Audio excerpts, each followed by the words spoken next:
Hello दोस्तों, कैसे हैं आज। हम बात करने वाले हैं ऑल कैराजोल के बारे में। ऑल कैराजोल एक कैराजोल है जेक्यूरी का, जिसको हम इस्तेमाल करते हैं मोस्ट ऑफ द वेबसाइट के अंदर। लेकिन होता क्या है, मोस्ट ऑफ द बिगनर्स के साथ जब वो इस कैराजोल को लगाना चाहते हैं तो वो उतनी ईजिली लगा नहीं पाते। लेकिन अगर देखा जाए इनके डॉक्यूमेंटेशन के हिसाब से तो ये बहुत ईजी प्लगइन है, जो कि आप बहुत ईजिली किसी भी वेबसाइट जेक्यूरी के अंदर और वर्डप्रेस के अंदर विदाउट यूजिंग अ प्लगइन आप इस्तेमाल कर सकते हैं। इसको हम देखेंगे और हम इसको फंक्शंस को देखेंगे किस तरीके से। बहुत इजी है, यानी कि अगर आप इस वीडियो को कंप्लीट देखते हैं और उसको देखते देखते अपनी कोडिंग इसके हिसाब से करते हैं तो आप बिल्कुल ईजिली विदाउट एनी एरर के आप अपना ऑल कैराजोल बना लेंगे। मैंने क्या किया है, अभी फ़िलहाल एक सिंपल डमी एक HTML की फ़ाइल बना ली है यहाँ पर मेरे पास, और फिर मैंने ऑल कैराजोल जो है वो डाउनलोड कर लिया है। आप ऑल कैराजोल के ऊपर सर्च करें, जाके आप डाउनलोड कर सकते हैं यहाँ से। हर प्लगइन का एक बेसिक रूल होता है कि उसकी एक डॉक्यूमेंटेशन होती है, डाउनलोड कर लें, डाउनलोड हो जाएगा। मेरे पास ऑलरेडी डाउनलोड यहाँ मौजूद है, मैं आपको दिखा देता हूँ। डाउनलोड हो गया मेरे पास, जो मैंने अभी किया है उसकी फिर एक्सट्रैक्ट फाइल है। तो यहाँ पे जब आप उसकी डॉक्यूमेंटेशन में जाते हैं तो यहाँ पे इंस्टॉलेशन अगर आप देखें तो ये कहता है कि सबसे पहले आप दो CSS की फ़ाइल्स जो कि हैं वो आप अपने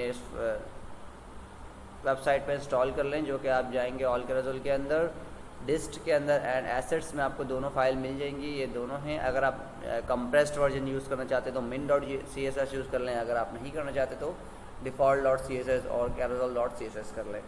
मैंने इन दोनों को यहाँ लिंक करा लिया है अपनी फ़ोल्डर को में जाके। मैंने दोनों फाइल्स को प्लेस कर दिया है। अगर आप मैं अपना फ़ोल्डर दिखाऊँ, जैसे कि ये मेरा फ़ोल्डर है, सॉरी, ये मेरा फ़ोल्डर है। इसके अंदर मैंने एसेट्स के अंदर दो CSS की और एक JS की file according to their documentation जो है वो मैंने यहाँ पे प्लेस कर दी है।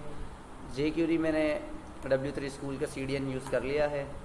और अब मैं क्या कहते हैं, अब मेरी आप वेबसाइट देख सकते हैं जो कि बिल्कुल ब्लैंक है इस टाइम पर। तो अब हम इसको एक कैराजोल बनाना शुरू करते हैं। सबसे पहले तो आप एक डिव ले लें जिसको आप क्लास दे दें ऑल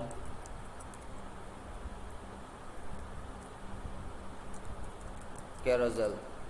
ऑल कैराजोल की क्लास दे दें, इसको क्लोज कर दें। और आप अपनी क्लास भी देना चाहें तो अपनी क्लास भी दे सकते हैं, जैसे कि बॉक्स कैराजोल। बॉक्स को बी को थोड़ा क्या उसमें कहता हूँ स्मॉल लेटर में। और यहाँ पर जो भी आपकी डिव होगी ना वो उसका आइटम कहलाएगी। अगर आप इसको क्लास देना चाहें तो आप इसकी क्लास दे सकते हैं, नहीं देना चाहें तो नहीं दे सकते। जस्ट फॉर एग्जांपल मैं कोई क्लास नहीं दे रहा, डिव को मैं इसका आइटम कॉल कर देता हूँ। और जीज के अंदर जो मैं बॉक्सेस बनाऊँगा वो मेरे बॉक्सेस होंगे। मैं एक और डिव दे देता हूँ, उसको क्लास दे देता हूँ बॉक्स की। और इसके अंदर में आप अपनी HTML कर सकते हैं, जैसे कि मैं H3 एंड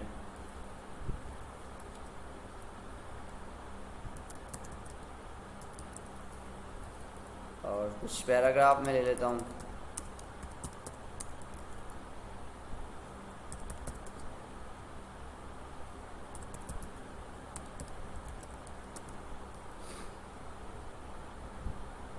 यहाँ से पैराग्राफ जनरेट कर लें आप ईज़िली। मैं इतना पैराग्राफ जनरेट कर लेता हूँ, ज़्यादा लग रहा है मुझे, थोड़ा सा कम करके पैराग्राफ के बीच में डाल। अब जो डिव है ना मेरी एक आइटम है तो मैं इसको चेंज कर देता हूँ। 3 और 4 आइटम्स मैंने बना लिए हैं। मैं इसको नाम दे देता हूँ 1 2 3 4। तो अभी आप देखिए मेरी दोनों फाइल्स जो हैं CSS की यहाँ लिंक है ऑलरेडी। अगर मैं और फूटर में आऊँ तो सबसे नीचे मेरे पास jQuery भी लिंक है और ऑल कैराजोल की JS भी लिंक है। अब चलते हैं अपनी वेबसाइट की तरफ, देखें यहाँ पे कुछ भी नहीं आया। उसकी वजह यह है कि हमने यहाँ पे ऑल कैराजोल की क्लास दी हुई है। मैं हटा के आपको दिखा सकता हूँ। देखिए यहाँ पे हमारे 4 बॉक्सेस हमारे आ गए हैं। ऑल कैराजोल की वजह से वो हट गया था, आपको दिखाई नहीं दे रहा। यानी कि इसका मतलब ये है कि एक फ़ाइल जो है CSS की वो रीड हो गई है। अब जो नेक्स्ट चीज़ होती है हमारी इसका जावास्क्रिप्ट। तो इसको जावास्क्रिप्ट कैसे करें, JS के बाद HTML सेट करने के बाद इसी फॉर्मेट में आप HTML सेट कर सकते हैं। बहुत ईजी डॉक्यूमेंटेशन है। उसके बाद आप document.ready का फंक्शन चला लीजिए यहाँ पर।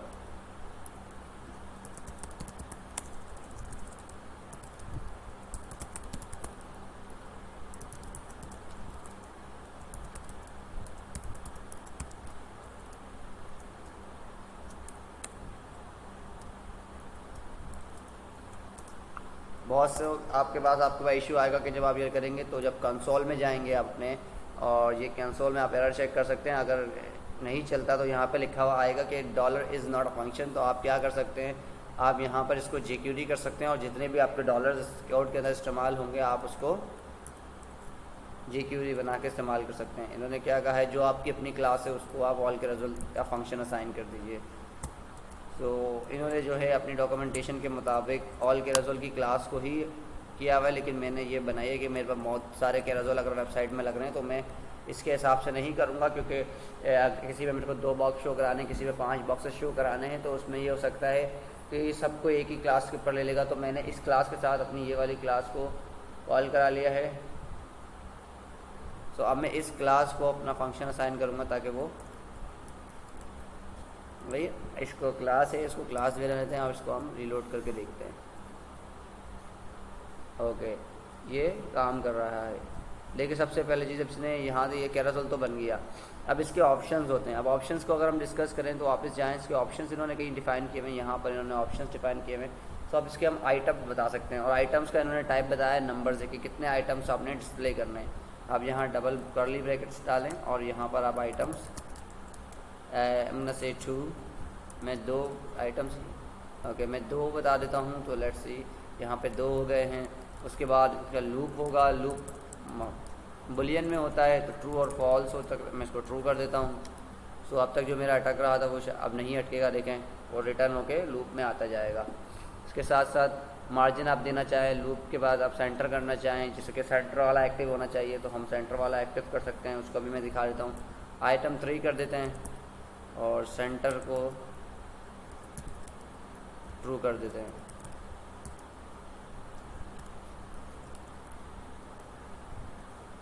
तो अगर आप इसकी क्लास देखें, सेंटर में एक्टिव की क्लास ऐड हो रही होगी, एक्टिव सेंटर, तो इसके थ्रू आप अपनी CSS को ऐड कर सकते हैं ताकि जो CSS आप सेंटर में एक्टिव कराना चाहते हैं वो आपकी हो जाए। इसके अलावा आप माउस ड्रैग हैं, जैसे कि माउस ड्रैग इसको ऑन और ऑफ कर सकते हैं, टच ड्रैग को ऑन ऑफ कर सकते हैं, पेडिंग दे सकते हैं, मर्ज कर सकते हैं, ऑटो विथ दे सकते हैं। और मैं यहाँ पे जो चीज़ देखना चाह रहा हूँ है ऑटो प्ले की। लेज़ी लोड पे आप ऑटो प्ले जो है बाय डिफ़ॉल्ट जो होता है वो फॉल्स होता है, तो मैं इसको ट्रू कर देता हूँ। ऑटो प्ले मैंने यहाँ से कॉपी कर लेता हूँ, ऑटो प्ले को ट्रू कर देते हैं।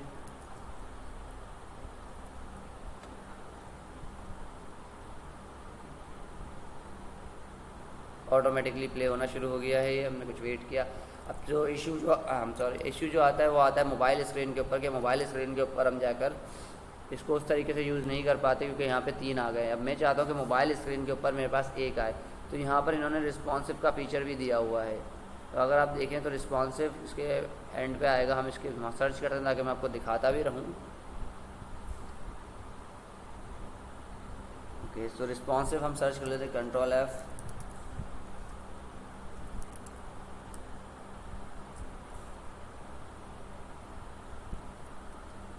जैसे कि ये इन्होंने रिस्पॉन्सिव दिया हुआ है, ये एरेज में होता है तो ये एरेज में चलेगा, तो इसको हम रिस्पॉन्सिव ले लेते हैं। अब यहाँ पे ना एरेज चलेंगे, तो मैं काम करता हूँ आपको एक इसके डेमो में से एक रिस्पॉन्सिव का दिखाता हूँ आपको ताकि इजी हो जाए। और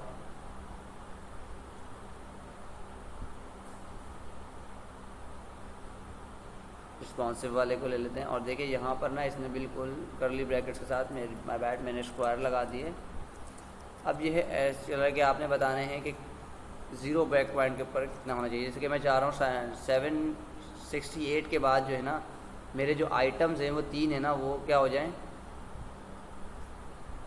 जो मेरे आइटम 3 हैं वो हो जाए 1। अब मैं यहाँ कैसे करूँगा, जैसे कि मैं ये कॉपी कर लेता हूँ ये एरिया और इसको मैं थोड़ा सा एडजस्ट कर देता हूँ आपके लिए, और ये एक्स्ट्रा चीज़ें मैं यहाँ से रिमूव कर देता हूँ। ये रिमूव हो गई हैं और मैं यहाँ से इसको कर देता हूँ 768। 76 के बाद जो मेरे आइटम्स हैं वो हो जाए 1 और मैं इसको सेव कर देता हूँ। कर दिया मैंने सेव और हम चेक करते हैं और मोस्ट प्रोबेबली 768 के बाद इसने अप्लाई कर लिया है, यहाँ पे बंद कर दिया है। तो अब हमें क्या करना है, अब हमें 768 के ऊपर हमने टोटल आइटम यहाँ ले लेने 1, ताकि मोबाइल डिवाइस पहले आ जाएगी, फिर उसके बाद 768 के बाद हम कर देंगे 3।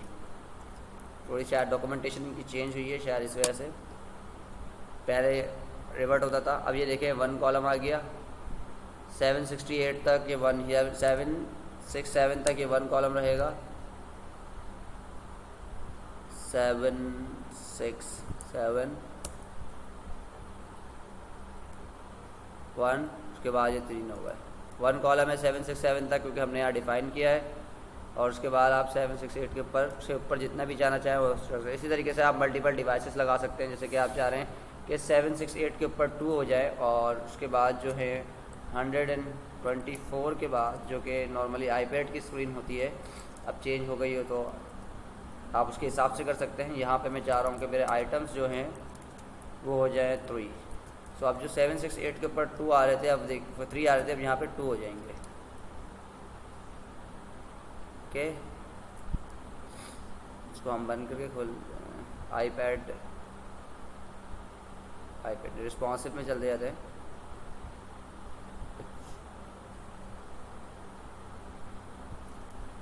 सेंटर एक्टिव को हम डिसेबल कर देते हैं जस्ट फॉर नाउ, क्योंकि 2 है, जो कि 2 एलिमेंट होने की वजह से वो सेंटर एक्टिव करने की वजह से वो हाफ साइड का यहाँ से दे रहा था तो हाफ यहाँ से दे रहा था।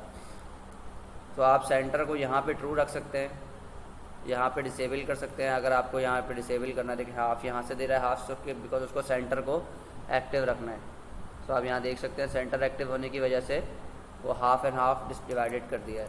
आप यहाँ जाके सेंटर को वहाँ नहीं करें तो आप यहाँ जाके, यहाँ पे 2 हैं, वहाँ पर आप फॉल्स कर दें तो ये यहाँ पर इस स्क्रीन के ऊपर ऑटोमेटिकली फॉल्स हो जाएगा। Okay, my bad. तो यहाँ पे इसने फॉल्स कर दिया, लेकिन जैसे ही आप आईपैड से ऊपर जाएंगे 1100 पे चले जाते हैं हम, तो वापस सेंटर को अलाउ कर देगा। और सेंटर इसमें, क्योंकि हमने सेंटर जो है सिर्फ और सिर्फ उसी स्पेसिफिक स्क्रीन से डिसेबल किया है। ओके, आप बहुत सारे ऑप्शंस के पास अपने अप्लाई कर सकते हैं यहीं के ऊपर से पढ़ते हुए। और अगर आप इसी तरीके के बहुत सारे और jQuery प्लगइन्स के बारे में जानना चाहते हैं, वर्डप्रेस प्लगइन के बारे में वीडियो देखना चाहते हैं जिसके अंदर कंप्लीट गाइड हो कि किस तरीके से आप इसको इम्प्लीमेंट कर सकते हैं अपनी वेबसाइट के अंदर, तो आप हमें कमेंट कर सकते हैं। और मैं कोशिश कीजिएगा एक चीज़ का ख्याल रखें कभी भी jQuery के ऊपर काम करते हुए, कि अगर आप HTML की वेबसाइट के ऊपर काम करें तो आपकी जो प्लगइन्स की jQuery की फ़ाइल होती है, JS की फाइल्स होती हैं, वो jQuery से नीचे रखा करें। लेकिन अगर वर्डप्रेस के ऊपर काम करें तो वर्डप्रेस के अंदर ना तो आपको jQuery की फ़ाइल एक्सटर्नल लगानी नहीं पड़ती मोस्ट ऑफ द केसेस के अंदर। तो आप क्या कर सकते हैं कि जहाँ पर WP फूटर का फंक्शन कॉल हुआ होता है राइट ऑन, उसके ऊपर जो है ना आप अपना काम करें तो ये आपकी jQuery को वहाँ से उठा लेगा। क्योंकि अगर आप इससे ऊपर करते हैं, मैं आपको इशू भी दिखा दूँ क्या आता है, तो इसने चलाना बंद कर दिया और वो एरर देगा, क्योंकि एरर उसने एक देना है, क्योंकि कह रहा है $allcrazole is not a function. क्योंकि जब उसने यहाँ पे डॉलर ने jQuery को रीड करना शुरू किया, जब ब्राउज़र ने jQuery को रीड करना शुरू किया, रीड करने के बाद वो इसको आके उसने allcrazole को उठाया था, लेकिन उसको इसके बाद नहीं मिला था, वो पहले ही था जिसको वो डिस्कार्ड कर चुका था। लेकिन अगर वो उसके नीचे होता तो वो ये एरर नहीं देता और उसको वर्किंग कंडीशन में ले आता। सो इस चीज़ का ख्याल रखें jQuery को किस तरीके से प्लेस कर सकते हैं। बहुत ऑफ द केसेस जो होते हैं jQuery के प्लेसमेंट के आते हैं, तो jQuery के बाद आप अपनी कोई भी प्लगइन की फ़ाइल प्लेस कर सकते हैं ताकि वो प्रॉपर एक्शन परफॉर्म हो सके। और अगर इसी तरीके की जैसे मैंने कहा वीडियोस देखना चाहते हैं तो आप कमेंट कर सकते हैं। मिलते हैं नेक्स्ट वीडियो में, बाय।